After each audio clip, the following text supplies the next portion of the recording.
मित्रांनो, आज 16 जुलै. सोनम वांगचुक सरांनी उपोषण चालू करून आज 19 दिवस झाले. त्यांनी 19 दिवसामध्ये काय खाल्लेलं नाही. माहीत नाही सरकारला काय झालं आहे, काय त्यांचा इगोमध्ये येतो आहे. त्या उपोषणाला त्यांनी जराही दखल घेत नाही. त्यांचा एखादा प्रतिनिधी तिथे जात नाही आहे.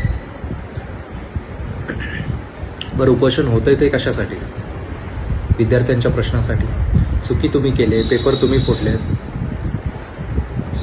जर कोण आवाज उठवतं तर तुम्ही स्वतःची चूक मान्य करायला हवी. माझी तुम्हाला एवढीच रिक्वेस्ट आहे की तुम्ही जे पण ॲक्शन घ्यायची आहे लवकरात लवकर घेऊन सोनम वांगचुक सरासारखा महान सायंटिस्ट, ज्याने देशासाठी बऱ्याच गोष्टी केल्यात, देशाचं नाव पुढे घेऊन गेले, त्यांच्या जीविताची काळजी घ्यावी. होता होईल तेवढं लवकरात लवकर. Thank you so much.